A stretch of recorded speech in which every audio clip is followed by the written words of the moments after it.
Olá, turma do terceiro ano. Estamos já finalizando a apostila número 3, falando sobre o módulo número 12 sobre geopolítica. Na última aula, nós fizemos uma introdução do capítulo. Aqui eu estou em mãos com a minha apostila.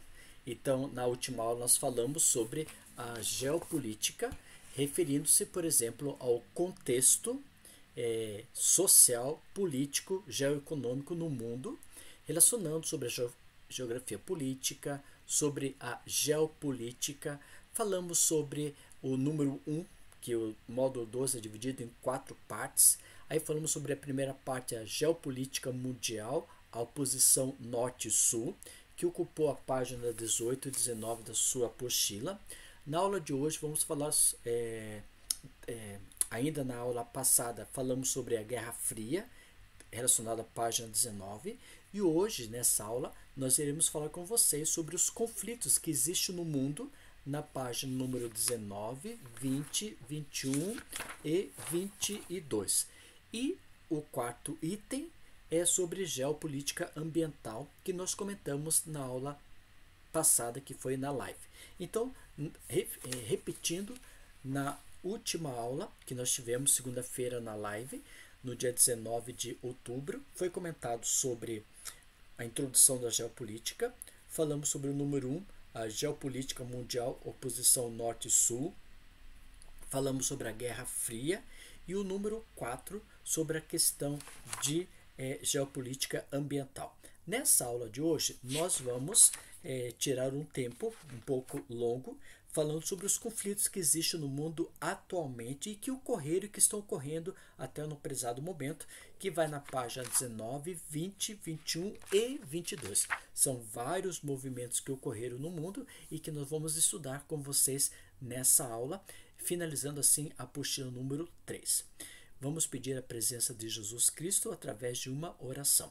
Obrigado a Deus pelas bênçãos concedidas a cada aluno do terceiro ano, que o Senhor possa estar presente com eles, abençoando, protegendo e guiando, para que eles possam ter a tua paz, o amor e o ânimo de prestarem o vestibular para fazer as suas futuras faculdades. Fica com eles e também estenda essas bênçãos aos seus queridos familiares e muito obrigado por tudo. Em teu nome te pedimos em Jesus Cristo, nosso Salvador. Amém. Obrigado, turma, por sempre estar presente conosco, compartilhando, sempre curtindo, inscrevendo no meu canal. E nós estamos praticamente quase no final das nossas atividades do terceiro ano. Então hoje nós vamos finalizar a apostila número 3 falando sobre geopolítica. Okay? Então, sobre a introdução relacionado ao conteúdo que nós vamos falar sobre geopolítica, hoje relacionado aos conflitos. E podemos dizer o seguinte: nas últimas décadas, a geopolítica registrou o avanço de antigos conflitos étnicos e o surgimento de novos impasses, ora pelo domínio territorial, ora pelo controle do poder político e econômico, local ou internacional. Veremos então agora com vocês o estudo relacionado a essas atividades geopolíticas que ocorrem praticamente no mundo todo, né, pela sua própria estrutura que nós temos no mundo. Bom, aqui você pode observar, né, os conflitos que existem praticamente no mundo todo, né? Aqui são os países que pertencem ao continente europeu, principalmente o leste europeu, e esse conflito que existiu e que existe até o prezado momento por questões políticas, ou questões econômicas, ou questões sociais, né? E também nós enfrentamos essa questão no mundo hoje, né? Essa outra geopolítica referente à pandemia que ocorreu lá no final do ano de 2019 e vem se alastrando nesse ano todo até agora, no prezado momento, no dia 22 de outubro de 2020, ainda estamos com essa pandemia e alguns países da Europa que já tinham solucionado o problema, está vindo outra vez, por exemplo, no caso da Itália, no caso da Espanha, né? E ainda o homem está ainda em conflito relacionado à OMS para a vacinação das pessoas, não sabe quem vai ser o primeiro que vão usar essa vacina, mas há um conflito também social relacionado à saúde e à pandemia. E aqui essa figura observando o cara, observando o mapa do mundo, né, o globo, e observando a pandemia que ocorre praticamente nesse espaço mundial que estamos vivenciando. Bom, na página número 19 a 22, vamos conversar com vocês alguns conflitos importantes que ocorreram praticamente no mundo. E aqui você pode observar os conflitos e guerras em andamento. Olha só, entre 2 milhões e 400 mil mortes que ocorreram, por exemplo, na República Democrática do Congo, no continente africano, aqui na Etiópia e Somália, no continente africano, também no Iraque e Síria, no continente asiático, Afeganistão no continente asiático e a Indonésia, vários grupos aqui ocorrendo também uma parte no continente asiático, uma outra parte na região da Oceania. Agora, entre 220 e 120 mil mortes, nós podemos observar, por exemplo, na Colômbia, na América do Sul. Podemos observar também, por exemplo, na Turquia, que é o grupo do Kurdistão. Também nós podemos observar no Paquistão, né? Aqui nessa região da Etiópia, que nós podemos observar na Nigéria e na Myanmar. E entre 80 a 45 mil mortes, nós temos, por exemplo, na região do México, na América do Norte, fisicamente. Nós temos na Nigéria, na África, na Etiópia, na África e aqui na região do Paquistão, no continente asiático. Essas são, por exemplo, as questões que nós estamos vivenciando no mundo atualmente. São questões voltadas para, por exemplo, quando você fala no México, é questão voltada e social. A população mexicana quer passar para o lado norte-americano através do Rio Grande, então existe um conflito constante em transição do povo mexicano para os Estados Unidos. Quando se fala na Colômbia, é questão geopolítica na sua estrutura de administração política do país. Quando se fala, por exemplo, na Turquia, é o povo Kurdistão, né, os curdos, que querem separar, por exemplo, formar uma nova região, um novo país, e ele está em guerra constantemente com a Turquia, Afeganistão, Iraque, Síria. Eles sempre estão em constante conflito a ter o aumento de um novo país chamado Kurdistão. E na África, os problemas que existem de guerras e conflitos que existem até o prezado momento é por questões relacionadas, por exemplo, a que teve a colonização europeia e esses países foram o quê? Totalmente descolonizados pelos europeus. E aí essas famílias se desmembraram, tiveram uma união de várias línguas, de várias culturas, e esse povo hoje quer voltar às suas origens. Então isso, até o presente momento, existe esse grande conflito que temos no continente africano. Aqui nós podemos observar nessa foto, olha, por exemplo, os problemas que nós temos atualmente, conforme se pode observar, temos o problema na Síria, né, que é constantemente, temos o problema no Afeganistão, temos o problema da Somália, temos o problema no Iraque, na Nigéria, Israel e Palestina, Iêmen, República Democrática do Congo, aqui se pode observar no continente asiático, aqui no continente asiático, no continente africano, no continente asiático, no continente africano, no continente asiático, no continente asiático e no continente africano.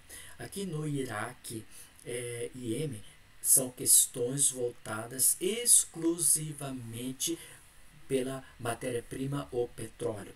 Israel e Palestina é o comentário voltado exclusivamente também por questões de espaço territorial, o espaço da terra prometida.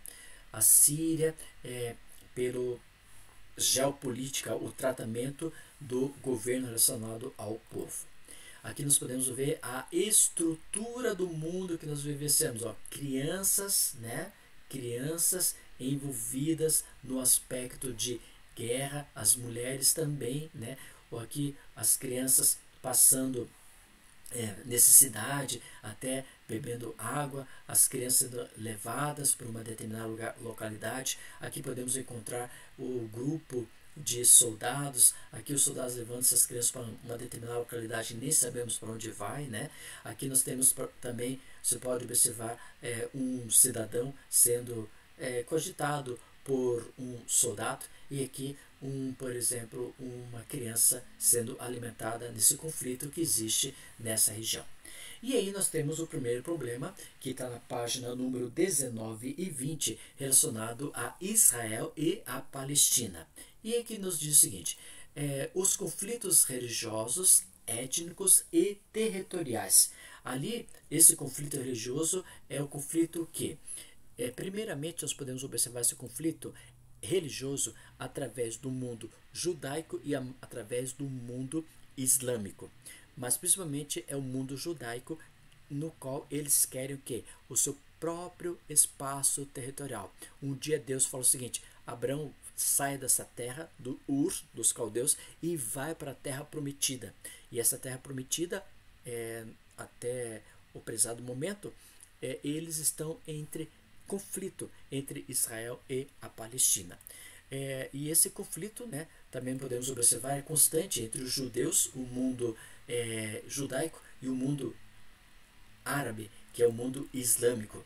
E essa terra prometida, que já foi colocada para Israel, e a Palestina, ela quer um território que tenha a pacificidade que Israel também tem. E nós vimos com vocês, né, relacionado lá no 9º ano, quando nós estudamos, quando, por exemplo, se fala sobre a diáspora judaica, no qual o diáspora judaica nós podemos colocar que foi a saída de quem? Do povo israelita, né, da sua terra prometida para uma outra terra. E isso foi feito pelo o imperador Adriano em 135 depois de Cristo, e ele mandou esse grupo judaico para uma determinada região onde tinham, por exemplo, os árabes, e ali eles foram expulsos da sua terra prometida. A procura, isso ocorrendo um grande espaço de deformidade relacionado ao povo israelita. Já o sionista, em 1897, o povo volta para a terra prometida. É o retorno dos judeus para essa localidade. Então, em 135 depois de Cristo, os judeus foram abandonados, foram mandados embora da sua terra prometida para terras árabes. E isso fez com que os judeus ficassem o quê? Dispersados no mundo todo.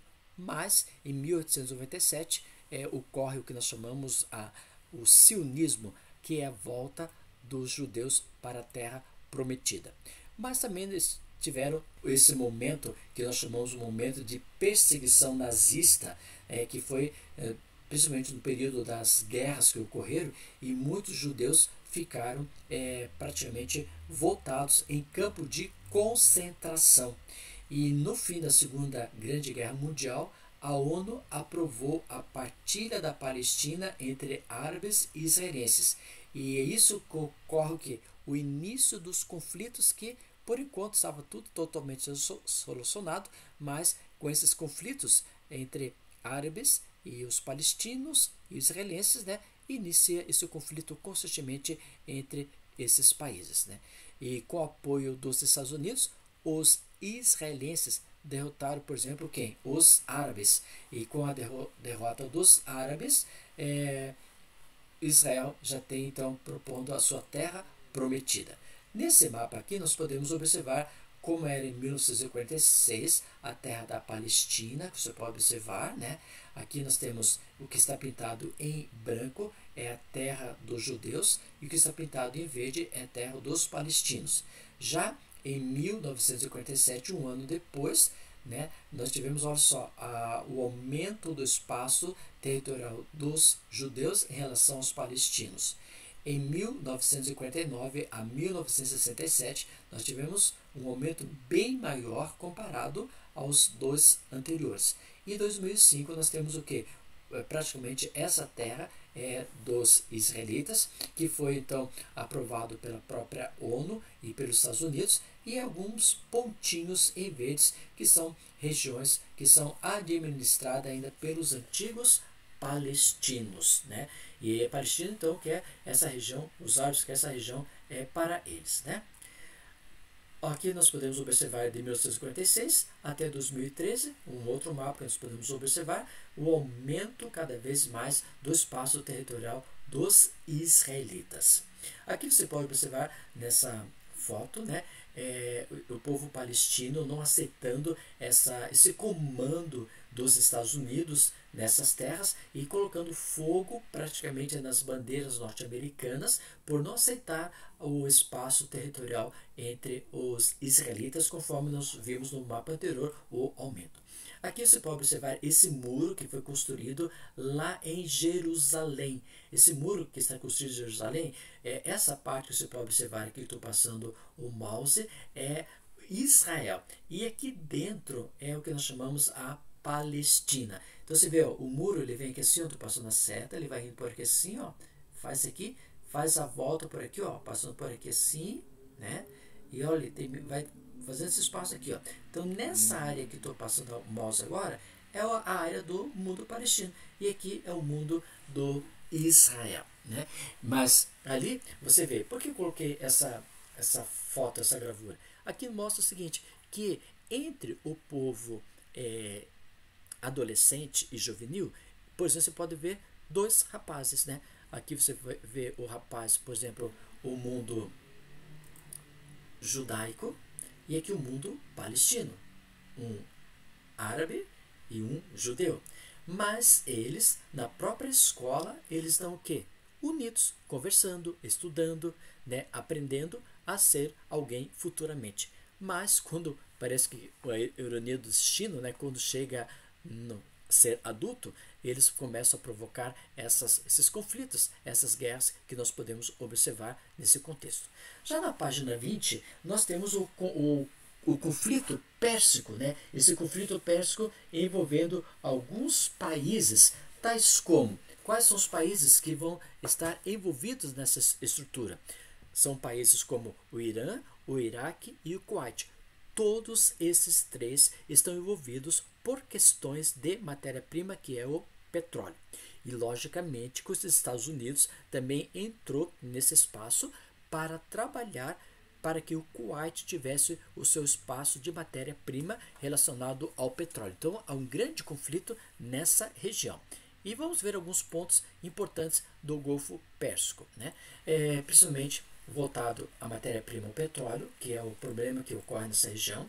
E esses são os três países mais importantes que nós temos. O Iraque, que é em primeiro lugar em posição de petróleo, né? Depois nós temos em segundo lugar o país chamado Irã. O Irã é a segunda maior potência do mundo na exploração do petróleo e o Kuwait o terceiro.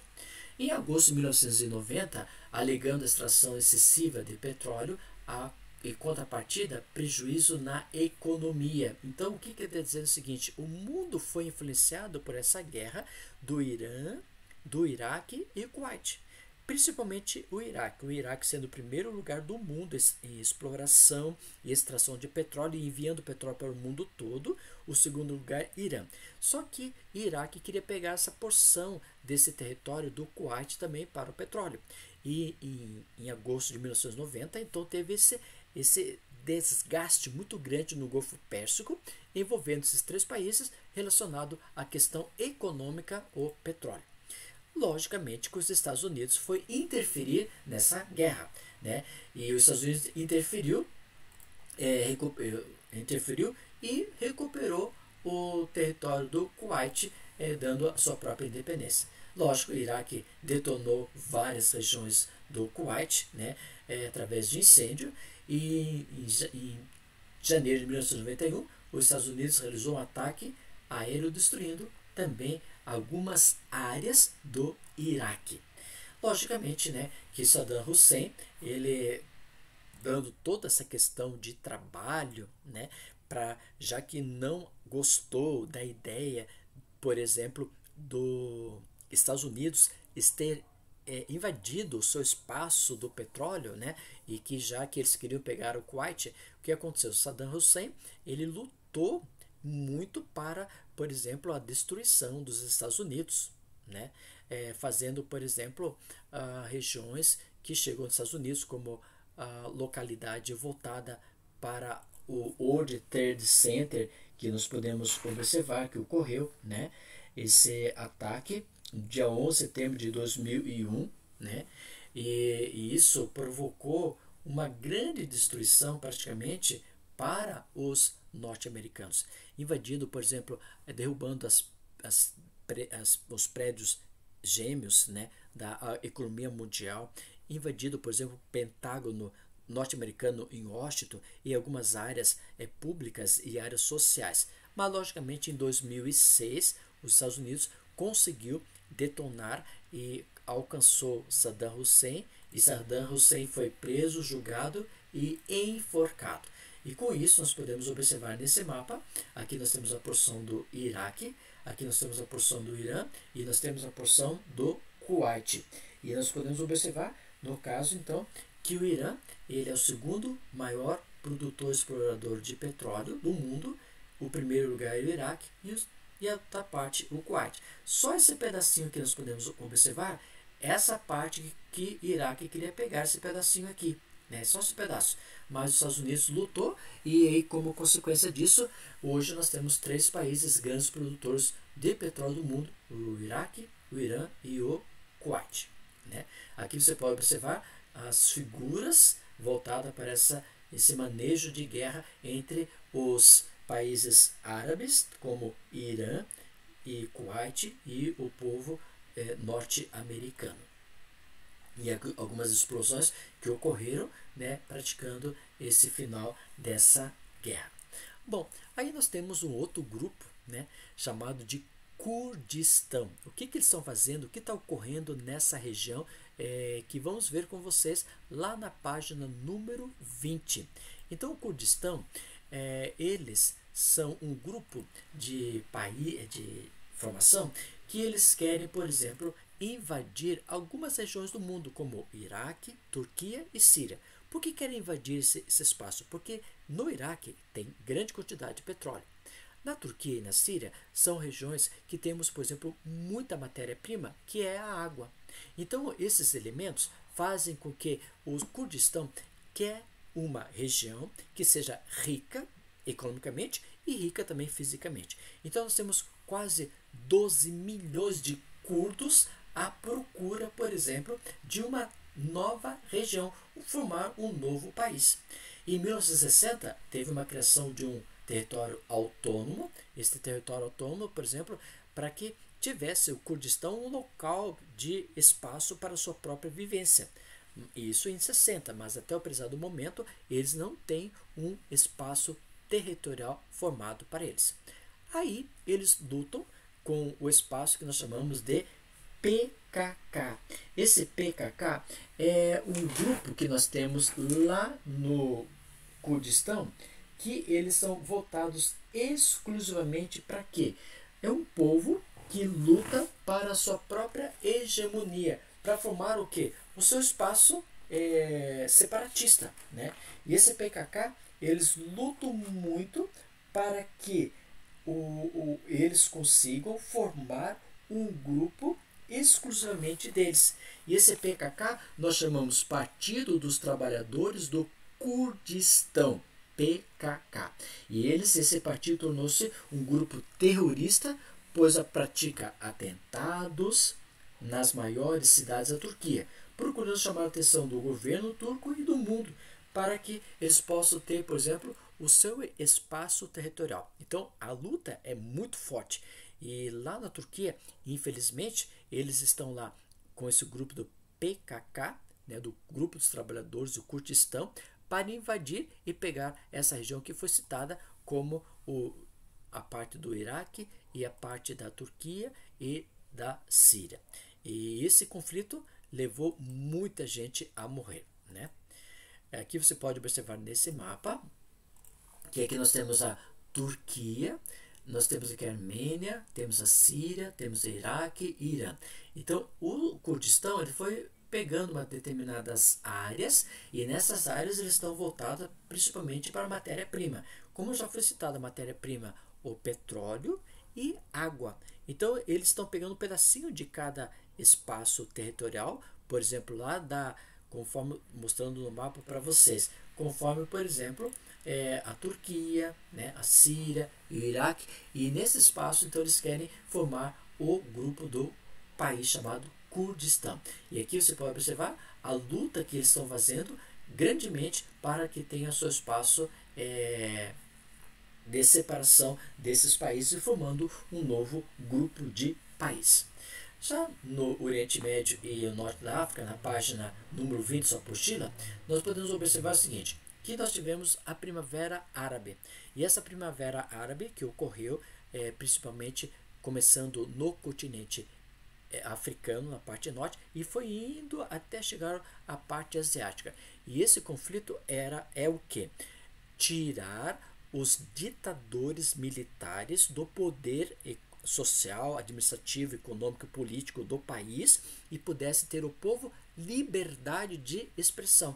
E através da Primavera Árabe que foi surgindo o que nós conhecemos como esse conflito.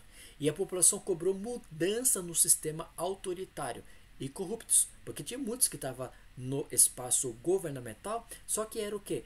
Além de ser autoritários, eles eram o quê? Corruptos. E toda a matéria-prima, tais como petróleo e água, vinha o líquido, né? A economia originada desses dois processos, iriam para o bolso desses administradores autoritários. Mas nós podemos observar que alguns países começam a adentrar nesse conflito, tais como a partir de dezembro de 2010, como a Tunísia, Líbia, Egito, Argélia, Iêmen, Marrocos, Bahrein, Síria, Jordânia e Omã.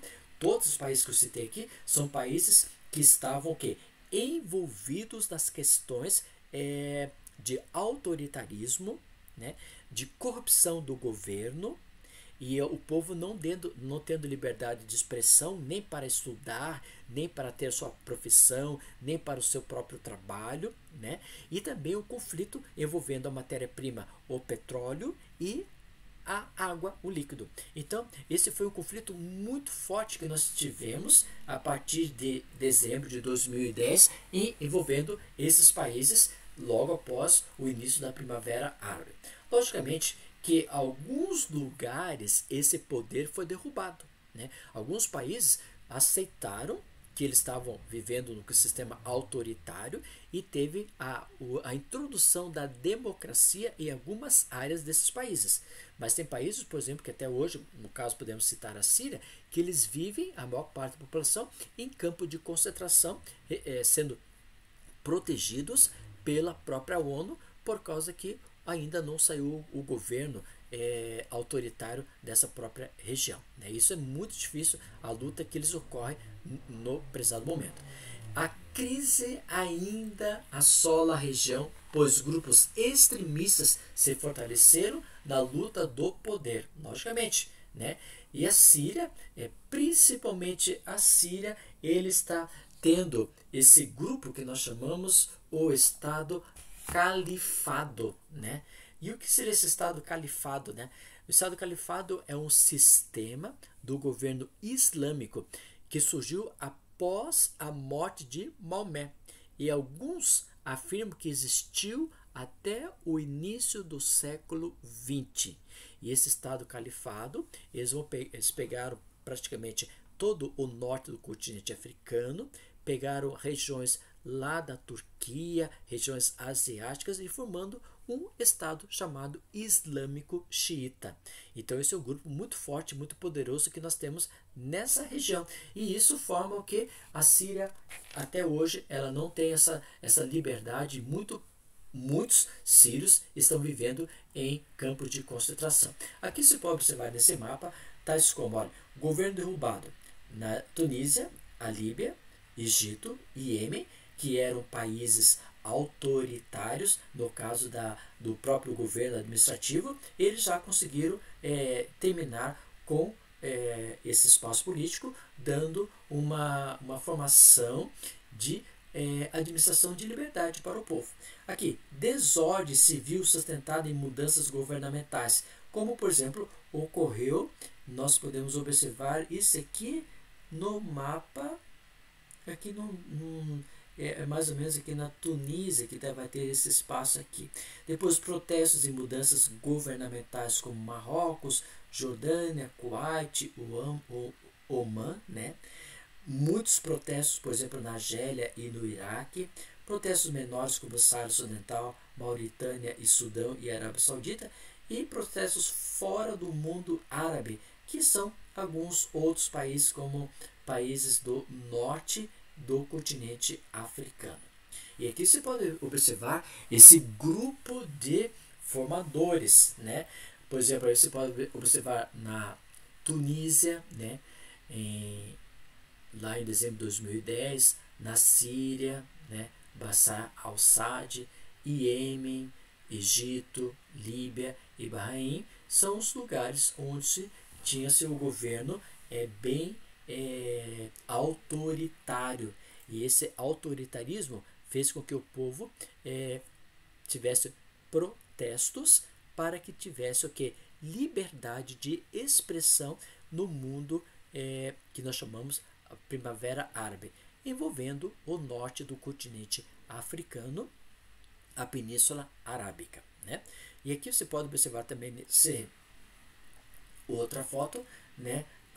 Por exemplo, as pessoas que foram à procura deposto aqui da Tunísia, do Egito e da Líbia. E alguns outros ainda estão no poder, né? 11 anos no poder, 12 anos e assim por diante. Tudo por causa da questão econômico-política. E aqui, então, a luta, né, do povo para que tenha essa liberdade. Então, eles começam a colocar no Facebook, isso espalhou para o mundo todo, a vivência, como eles estavam vivenciando a estrutura dos conflitos na Primavera Árabe. Esse rapaz aqui que você pode observar, esse rapaz é chamado Tarek al-Taib Mohammed Ibn Bouazizi, né? Ele nasceu dia 29 de março de 1984 e 4 de janeiro de 2011 ele vem a ser falecido. O nome mais conhecido como Mohamed. Era um vendedor de rua tunísio, cuja autoimolação no dia 17 de dezembro de 2010 foi o estupim do protestos na Tunísia, que levaram então o presidente Ben Ali a renunciar depois de 23 anos no poder, né? E aí nós podemos observar nessa questão que Mohamed, né, ele gostaria de ter liberdade para o país, mas ele não tinha um espaço, por exemplo, voltado para a questão de liberdade de profissão. E aí Mohamed perdeu seu pai quando tinha 3 anos de idade, trabalhava na rua depois do colégio, ele estudou para ser engenheiro, mas não conseguiu emprego formal e começou a vender frutas e legumes, né? Ganhava $75 mensais e na sexta-feira de 17 de dezembro de 2010 ele colocou fogo em si mesmo e morreu depois de 18 dias, né? E você viu 5.000 pessoas participaram da procissão funerária, colocando, então, por exemplo, olha só, aqui ele, né, depois colocando fogo no seu corpo, a sua própria estrutura, e ele praticamente quase foi queimado, o corpo vivo todo, mas não resistiu e veio a falecer, e 5.000 pessoas estiveram no seu enterro, né? E aí o cara do questão da Turquia e no Egito. Você pode observar nessas atividades que foi mostrada, nessas fotos um pouco pesadas, né, mas a realidade, o mundo que eles, através do Primavera Árabe, não tinham liberdade de expressão, não tinham a democracia e muitos deles levaram até a morte para alcançar seus objetivos no seu país de origem. Aqui na África subsaariana, na página número 20 do seu livro, nós podemos observar algumas questões tais como Esses países estão localizados em que região? Ao sul do deserto Saara. Eles politicamente foram divididos e colonizados pelo mundo europeu, e com isso as consequências da colonização europeia provocou pobreza, instabilidade política, epidemias, fomes e baixíssimo nível escolar. E conflitos rivais entre eles, né, nos próprios grupos, conflitos rivais provocados pelos golpes militares, e os países que estão envolvidos muito forte nessa questão dos conflitos na África subsaariana, nós podemos colocar a Quênia, né? E a fome e a miséria, isso vai aumentando cada vez mais e formando então grupos de refugiados, principalmente por questões de conflito que existe na África subsaariana, né? E aqui você pode observar, esse é um dos territórios de conflito, de campo de concentração também, que é protegido pela ONU para o povo da Quênia. Então você pode observar o contexto que a África também vive. O contexto da África que vive é pelo fato de que os europeus conquistaram essa região e não deu liberdade para o povo. E hoje o povo da Quênia, ele quer voltar a essa liberdade que tinha antes de ser colonizado pelo mundo europeu. Mas como consequência, nós podemos observar esse campo de concentração onde o povo da Quênia consegue o seu próprio refúgio, né? E aqui você pode ver essas barracas sendo controladas para os refugiados da própria ONU, que são o grupo dos países da Quênia. Então aqui você pode observar, né, até a criança aqui, a estrutura dela, né, a outra também você pode observar essa questão.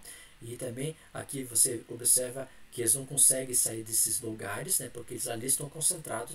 E aqui temos, por exemplo, o questão do exército da Quênia, né, maltratando esse grupo de pessoas que ainda estão lá e querem sua liberdade de expressão. Lá na página número 20, nós vamos ver a questão de Caxemira, né, que é um outro problema que nós temos relacionado de conflitos, que está na página número 20, no questão do continente asiático. E essa disputa é desde o final da Segunda Grande Guerra Mundial, e o espaço é de questão étnicas. E nós podemos observar no mapa essa questão étnica, tais como você pode observar que nós temos toda essa área aqui, ó, que está sendo delimitada, é a área que nós chamamos de Caxemira. O lado do Paquistão, né, todo esse lado aqui, o lado do controle da Índia e o lado do controle da China. Esse espaço que está pintado nessas três cores é o que nós chamamos de Caxemira. E é o espaço em que esse povo, ele quer o quê? A sua própria liberdade no seu espaço, que foi ocorrido logo após a Segunda Grande Guerra Mundial. E aqui nós temos uma região de grande matéria-prima, que é o chamado, por exemplo, a matéria de água. E aí a religião predominante no seu local, né, do hindu e islâmica, né, e a Índia, grande parte do seu território é islâmico, né, e nessa Guerra Fria entre a União Soviética, a ex-União Soviética e os Estados Unidos fizeram com que eles lutassem por essa localidade.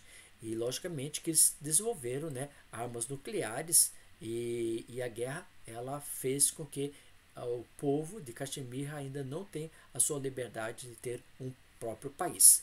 E aí nós podemos observar essa configuração desse grupo de Caxemira, tendo ainda a luta pela sua própria estrutura. E você vê lá um grupo de mundo hindu, né, lutando pelos seus próprios direitos nessa localidade. A mesma coisa também, nós vemos o mundo, aqui a mistura do mundo islâmico, né, no anterior nós vimos o mundo hindu, aqui o mundo islâmico. E aqui é a luta para que eles possam ter a sua liberdade na questão de Caxemira, né? E aqui as pessoas também muitas vezes têm esse autoflagelo e também colocando fogo nas estruturas para acabar com essa estrutura de guerras, né, como você pode observar em Caxemira. E a Caxemira, um dos motivos desse desmembramento é na foto anterior que você viu, que eles têm grande quantidade de água, e essa água é muito favorável para quê? A água é favorável para a atividade da agricultura e da pecuária, como você pode observar. Então, ao longo, você pode ver que o solo não é um solo propício para eles, né? Então, através dessas águas desses rios, facilita, por exemplo, a agricultura e a pecuária na região da Caxemira, né? Que nós nessa localidade. Já na página número 21 também nós temos outro problema relacionado ao Tibete, né? E aí no Tibete nós temos, por exemplo, bem nessa localidade que fica entre a China e aqui na região da Índia, eles também lutam pela sua própria cultura. É a luta deles desde 1963, né? E a China persegue os tibetanos pelo seu próprio território, por ter também essa questão de autonomia dos tibetanos. E esse conflito gera o que? Muita violência. E apesar da destruição de seus monumentos religiosos e dos massacres armados realizados pelos chineses, os tibetanos ficam numa boa, porque os tibetanos, como tem a sua própria religião chamada budismo, eles ficam o quê? Numa boa, sem conflitos relacionados, por exemplo, com a própria China. E aqui nós temos, por exemplo, o 14º Dalai Lama, em 1935, que ele pediu refúgio para a Índia para sair dessa localidade até que seja totalmente resolvido a questão, por exemplo, da China devolvendo essa terra para os tibetanos. Na página número 21, nós podemos observar também o outro conflito que nós temos relacionado ao Timor-Leste, né? O que ocorre nessa região do Timor-Leste, nessa localidade. E você pode observar nesse mapa, o Timor-Leste, nessa região, onde está situado, né? Que é banhado então pelo Oceano Pacífico e o Oceano Índico. Bem nessa região nós temos o Timor-Leste. E nessa localidade nós temos, por exemplo, já mostrei no mapa a localização dela, né? E desde 75, então, a Indonésia invadiu essa região, levando a população à pobreza, à opressão, à violência em massa. E em 2012, a independência, né? Portugal desmembrando isso. E hoje o país é extremamente pobre, tem muito petróleo, mas só que há uma má distribuição do petróleo para a população e como consequência disso nós vamos ter essa confusão, esse problema que temos no país do Timor-Leste. Nós podemos observar também lá no continente europeu relacionado ao País Basco, né? Devido a algumas questões, aqui você vê bem aqui ao norte, meio sapitado vermelho, nós temos esse país chamado Basco, dentro da própria Espanha, que quer a sua própria liberdade. São questões culturais, né? São questões de língua e quais são os países que querem o desmembramento da própria Espanha, formando um novo país, como por exemplo o Basco, Catalunha e Galícia. E o ETA, né? Logicamente, essa configuração da luta para a procura, por exemplo, de uma formação de uma região independente da Espanha, né?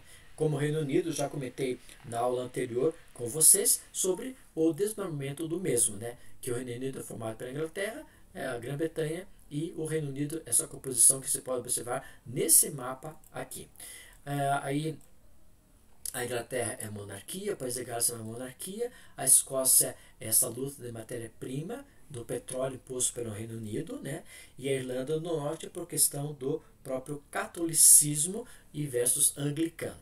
E, logicamente, a saída do Reino Unido do continente europeu na parte econômica que nós comentamos na aula passada com vocês. Na página número 21, ainda nós temos um outro espaço de envolvimento que é a antiga ex-Iugoslávia. E aí nós podemos observar que a Iugoslávia foi unificada após a Primeira Guerra Mundial, formando um complexo religioso de muçulmanos, católicos, romanos e ortodoxos. Teve essas etnias citadas como inimigas, e aí tivemos um grupo chamado socialista, liderado por Tito, né? E em 1980 Tito morreu, e em 1991 iniciou-se a nova globalização, e essa questão então teve o que? O desmembramento dos países que pertenciam à Iugoslávia, que nós podemos observar a antiga ex-Iugoslávia, a região do Cáucaso, né, que é outro fator que ocorre nessa região, que temos a questão também de luta entre eles. E essa luta entre eles, nós podemos observar que a região do Cáucaso é uma região dominada pela antiga região da Rússia, né, E a partir de 1990, então eles começam a formar uma independência por causa de questões também de atividade econômica ou petróleo. E aí nós podemos observar essa questão de luta entre eles devido ao processo de petróleo. E essa luta ele envolve os países, por exemplo, com a parceria, né, que se teve a bandeira dos Estados Unidos, um sistema capitalista, né, e os destroços, por exemplo, deixado pela guerra, que não tendo mais apoio da União Soviética e sim apoio dos norte-americanos. Já na página número 21, nós temos, por exemplo, relacionado à questão da Crimeia. O que ocorre na Crimeia nesse processo todo? A Crimeia, em 2013, foi o alvo de manobra entre a Ucrânia e a Rússia e tudo voltado para o petróleo. Você vê que esses países que nós estamos citando agora são atividades econômicas, principalmente a questão do petróleo, né? E a Crimeia, esse principal fator estratégico da Crimeia é sem dúvida a sua posição geográfica. E a região representa uma saída importante para o Mar Negro, que é o único ponto no qual tem águas quentes, né? Águas quentes quer dizer o seguinte, porque no período do inverno as águas lá do Mar do Norte ficam cobertas de gelo. E aí no sul essas águas são mais quentes comparado ao do norte. Então todo o petróleo vai passando por essa região da Crimeia. Então esse espaço aí é um grande conflito lutando, que você pode observar nesse mapa aqui, né? Aqui você vê essas águas do rio de Dnieper, ele vai passar aqui no Mar Azov, e bem aqui na região da Crimeia, que vai passar então o espaço do petróleo, né? E isso, então, essa questão de conflito que existe constantemente nesse local, e muitas vezes então são transportados alimentos, né? E também transporte, por exemplo, de petróleo. Já na América Latina, na página 22, também nós temos conflitos, né? E esses conflitos, por exemplo, envolvem alguns países, tais como o Brasil, a Venezuela, Cuba, Equador, Bolívia, Nicarágua, Chile, Uruguai, né? Peru, Argentina, e temos vários conflitos existentes entre eles, né? E principalmente um deles é relacionado à Venezuela, que tem conflito a Venezuela com os Estados Unidos, com Nicarágua, Equador, Argentina, Brasil e assim por diante. Os conflitos que nós temos em grande espaço são devido a questões nacionalistas, questões ligadas ao tráfico internacional, revoluções, limites de fronteiras e interesses econômicos praticamente, né? E na América Latina vão ter o conflito no Chile e Peru por questões territoriais, a Colômbia por questões ideológicas, e esses conflitos vão gerar criminalidade e também o espaço do comando de administração, que nós podemos observar aqui, o antigo e o atual, que quer entrar no espaço governamental. No Brasil nós colocamos o Sul, meu país, né? Esses outros movimentos que nós temos aqui são movimentos totalmente voltados para a questão de espaço de separatismo no Brasil, né? Tem um movimento aqui também no Brasil, em algumas regiões especificamente, né? A mesma coisa, essa estrutura de separação. Nesse assunto geopolítica ambiental, foi o assunto que nós já vimos na aula anterior, que nós conversamos sobre a questão de geopolítica ambiental, que é voltada exclusivamente para a questão que o mundo ainda não está envolvida praticamente no meio ambiente, que são questões, por exemplo, do Tratado do Antártico e o Protocolo do Quioto, né? E aí, em linhas gerais, nós tivemos assim um deslumbre sintetizado do que ocorre praticamente no mundo em questões de conflitos, né? Eu sei que a aula foi bem extensa hoje, né? Mas eu quero agradecer pela sua cooperação, pelo seu apoio, e que você possa curtir esses vídeos que nós estamos fazendo para você. Que Deus possa abençoar você e você possa ter a paz que vem do Senhor Jesus Cristo. Vamos finalizar a aula com uma oração. Obrigado a Deus pelas bênçãos concedidas a cada aluno do terceiro ano. Eu sei que a aula foi extensa, muita coisa de conflitos, mas que o Senhor possa colocar no nosso coração a paz que vem de Ti. Fica com cada aluno, abençoa e também os seus familiares. que as suas bênçãos possam ser constantes na vida deles. Muito obrigado por tudo. Em teu nome te pedimos, em Jesus Cristo, nosso Salvador. Amém. Turma, muito obrigado. Que Deus possa abençoar. E obrigado pelo carinho que vocês têm constantemente demonstrado através dos vídeos que são curtidos e pelas mensagens que estão enviando via e-mail. Que Deus possa abençoar vocês. E obrigado por tudo. Até o próximo encontro. Tchau, tchau.